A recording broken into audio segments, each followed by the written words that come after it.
Salut et bienvenue à cette journée sur la posture. Wouhou! Alors, depuis le début, on a parlé d'abord de la motivation, ensuite des objectifs, ensuite de la respiration, des mantras pour pouvoir ancrer tout ça dans notre corps. On a commencé à faire une sorte de méditation en pleine conscience pour prendre justement connexion avec notre corps et essayer d'aller chercher un petit peu plus les problèmes qui s'y situent au niveau de la posture, entre autres. Et j'ai mentionné hier l'alignement neutre, donc l'alignement neutre qui est la bonne posture. Donc la fameuse bonne posture dont on entend parler depuis qu'on est jeune. On croit que c'est plutôt un dos droit, avec des épaules en arrière, une posture super rigide, super militaire, et ce n'est pas ça. Donc aujourd'hui, on va essayer de revoir notre façon d'aborder la bonne posture. La bonne posture, c'est l'alignement neutre. Et l'alignement neutre, ça implique de conserver les courbes de la colonne, d'aller chercher vraiment l'alignement le plus optimal pour toutes les articulations, pour éviter de les user, pour éviter de créer des tensions musculaires inutiles et avoir à long terme une bonne santé physique. Donc installe-toi. Je sais pas pourquoi des fois je vous vois, après je tutoie. Quand j'écris, je tutoie. Donc on va essayer de se tutoyer si ça ne te dérange pas. Si ça te dérange pas. Alors, on s'installe confortablement, on boit une petite gorgée d'eau, on fait tout ce qu'il faut pour bien s'installer et se sentir bien. On va fermer les yeux. Inspirez par le nez. Expirez par la bouche. Encore. Donc, respiration circulaire dans toute la cage thoracique. Une dernière fois.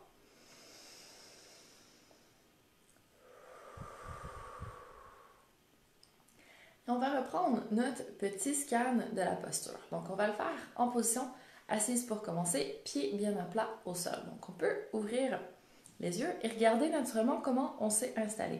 Donc, normalement, je vais juste montrer, si on va chercher au niveau de notre bassin, les petites crêtes iliaques ici, les petits pointus osseux, c'est ça qui nous donne la largeur du bassin. C'est pas sur le côté extérieur des hanches, c'est vraiment en lien avec les petits pointus au niveau osseux de notre bassin. Donc, c'est ça qui nous donne la bonne largeur pour mettre nos pieds par terre. Donc, si ce n'est pas tout à fait le cas, replace-toi, pied largeur des hanches. Maintenant, normalement, on devrait avoir les jambes vraiment parallèles, pas de rotation vers l'intérieur ni vers l'extérieur. Donc, si on a les genoux qui tournent un peu vers l'intérieur, on peut replacer tout ça. Et les pieds, même chose, vraiment parallèles au sol, pas de pieds tournés vers l'intérieur ou en ouverture en canard sur le côté. Donc, quand on est debout, si on l'essaye d'ailleurs de maintenant, ça devrait être la même chose. Donc, vraiment, les jambes parallèles. Je veux pas de petite rotation vers l'intérieur ou vers l'extérieur. On essaie de rester vraiment le plus parallèle possible. On va rien, honnêtement. Donc, allez-y avec ma voix. On continue. Donc, maintenant qu'on a les pieds largeur des hanches, parallèles, pas de genoux qui tournent vers l'intérieur, pas de hanches qui tournent vers l'intérieur, on peut prendre notre bassin, ici, mettre nos mains sur notre bassin et vérifier comment il est en ce moment. Donc, encore une fois, si on va sur le haut de notre crête iliaque ici, on devrait avoir la main à peu près parallèle au sol. Si on a la main qui penche en avant ou en arrière, notre bassin n'est pas droit. Donc là, je suis à peu près droite. Si je bascule en avant, hop, mes doigts sont pointés vers l'avant. Là, j'ai un très très grand creux dans mon dos. Et si au contraire, je bascule en arrière, hop, j'ai plus aucun creux dans mon dos. Si j'ai vraiment défait la cambrure et là, je reviens au neutre, hop, moi sur les crêtes iliaques, je suis parallèle au sol. Donc, le dos neutre, ça ressemble à ça.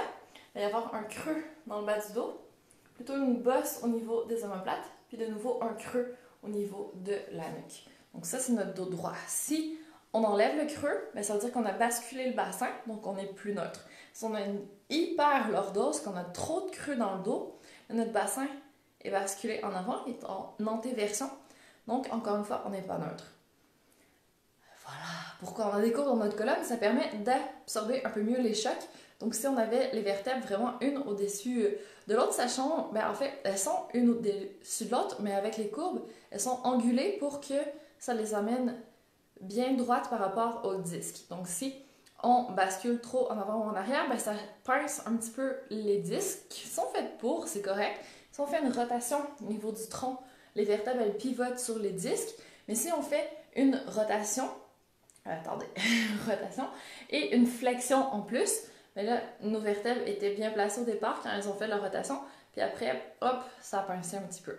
Donc c'est dans ces positions-là qu'on les fait vraiment avec un poids, qu'on les fait de façon répétée, qu'on risque un peu plus à long terme d'abîmer nos disques entre les vertèbres et éventuellement peut-être de développer des problèmes comme des hernies discales. Donc ça ne veut pas dire de jamais faire de flexion en avant ou de jamais faire de rotation. Notre corps est fait pour bouger, mais il faut juste le faire de manière un peu plus consciente. Si on s'auto-grandit avant de faire notre rotation et notre flexion, ça va être plus doux pour nos articulations. Si on le fait avec un bon gainage, qu'on rentre les abdos, qu'on travaille notre respiration avant de faire notre soulevé, notre mouvement un peu plus contraignant, on protège notre corps. Donc, il y a vraiment moyen de faire tous les mouvements, mais en le faisant de façon consciente, en le faisant avec un bon alignement, puis en le faisant avec un engagement des muscles profonds. C'est là que ça devient intéressant. On continue notre calme. Donc, maintenant qu'on a un dos assez bien aligné, on va juste aller toucher dans le bas du dos ici. Si c'est vraiment tendu au niveau des muscles, ça veut dire que ces muscles-là qui protègent la colonne sont obligés de contracter, peut-être parce qu'il n'y a pas assez de muscles de l'autre côté. Donc, venez toucher vos abdos, essayez de les stimuler un petit peu. S'ils ne sont pas assez engagés, vous pouvez juste faire une grosse expiration, rentrer le nombril et commencer à engager un peu plus le transverse. Donc, le transverse, c'est le muscle qui part derrière, il s'attache d'un côté de la colonne, il passe en avant. Là, il y a la ligne blanche qui est encastrée avec le grand droit, ouais, qui fait les flexions du tronc. C'est lui qui fait les plaques de chocolat qui a une forme un peu carrée, particulière. C'est un muscle qui fait la flexion en avant et c'est le plus superficiel, c'est pour ça qu'on le voit plus, mais il est moins important au niveau postural. Quand on rentre le nombril, c'est des muscles qui sont plus profonds, on ne les voit pas, mais eux sont très importants pour soutenir la colonne. Puis de l'autre côté, il y a la même chose, il y a une autre portion de transverse qui vient s'attacher en avant, puis quand on serre, ça fait vraiment corset, puis ça protège jusqu'en arrière. C'est pour ça que les abdos, c'est vraiment les muscles posturaux qui sont un peu paresseux. Hein? On a dit notre corps est paresseux. Si les muscles du dos sont tout le temps engagés, beaucoup trop, sont même tendus, ceux en avant vont être comme vacances, j'ai pas besoin de m'engager, le voisin en arrière fait le travail. Mais non, normalement, il devrait y avoir plus d'abdos et un petit peu moins de dos pour que ce soit plus équilibré. Voilà. Donc, engagez vos muscles profonds. Il y a aussi le transverse. Avec le transverse, il y a les obliques qui font les rotations, qui sont aussi des muscles abdominaux profonds. Et tout au fond du bassin, il y a le périnée, aussi appelé le plancher pelvien. Donc, c'est comme un petit hamac de muscles qui est dans le fond du bassin. Et tous les organes qu'il y a dans notre tronc appuient dessus. Et c'est ce qui est très sollicité chez les femmes enceintes. Donc, le poids du bébé et après, quand le bébé passe dans le périnée, c'est sûr que ça abîme un petit peu. Après, il faut faire un renforcement, faire une réadaptation du périnée pour pouvoir retrouver autant de stabilité, de force qu'avant. Puis éviter à long terme des trucs comme des descentes de vessie ou descentes d'organes quelconques. C'est pas très le fun. Donc, vraiment important de travailler le périnée. Et accessoirement, travaille très bien avec ses amis transverses, obliques, grand droit pour avoir le plus possible un bel engagement au niveau du tronc. Et avec la respiration, en haut, on a le diaphragme qui bouge. Donc là, on a quelque chose d'intéressant. On a des muscles devant, sur les côtés derrière, en bas avec le périnée, en haut avec le diaphragme. Donc, tout le tronc est tenu. Et c'est vraiment comme ça qu'on protège le dos, qu'on protège les organes aussi de descente et de choses qui ne sont pas forcément intéressantes. Ne testez pas à la maison. Les côtes, toujours en mouvement sur les côtés, comme des ailes d'oiseaux, de papillons qui s'ouvrent quand on respire, puis qu'on resserre à l'expiration. Entre les côtes, il y a des petits muscles, les intercostaux, qui font ce mouvement. Donc, c'est des muscles, eux aussi peuvent se renforcer. Plus on respire bien et profondément, plus ils se développent. Ensuite, on arrive aux épaules.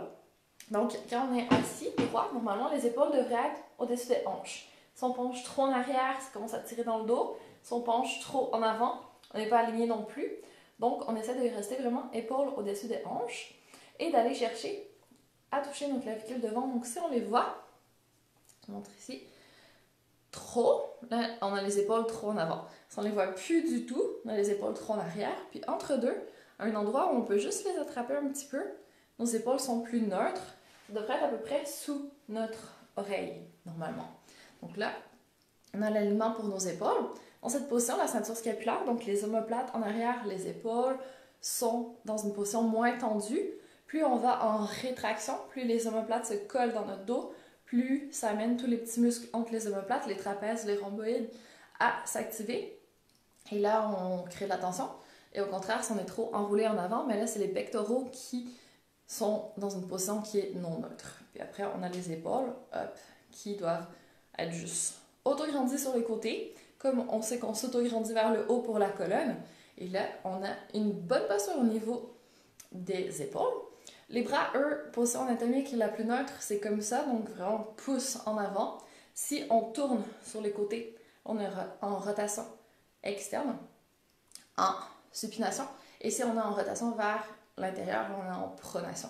Donc quand on pose nos mains sur le clavier, on est en pronation, on est en position non neutre. C'est pour ça des fois que ça amène des tensions dans les avant-bras ou que ça peut, à force d'appuyer sur une surface dure, causer des problèmes au niveau des poignets.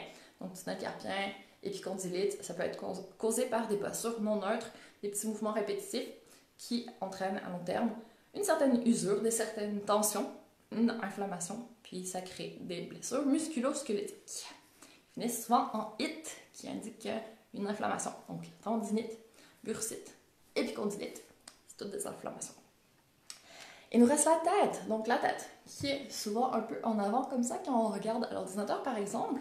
Donc encore une fois, on va essayer juste de penser à ramener le menton un petit peu, à s'autograndir couronne vers le plafond et à essayer d'aller chercher une oreille au-dessus de l'épaule. Donc si je vous fais une petite démo, j'avance trop ma tête, mon oreille est plus au-dessus de l'épaule. Puis si je vais trop en arrière, c'est plus rare par contre non plus. Donc là, on est plus aligné. Et voilà. Donc c'est ça la posture neutre.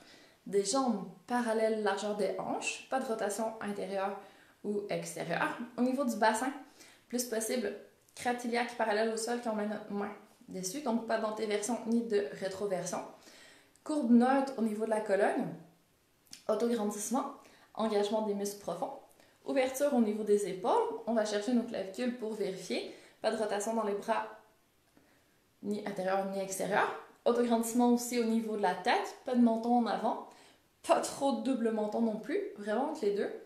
Et on essaie de se détendre dans cette position, pas être crispé, puis encore une fois, empêcher le sang de circuler dans nos muscles, ce qui fait en sorte que on a un petit peu moins d'engagement par la suite, on a trop de tension, ça va moins bien pour contracter.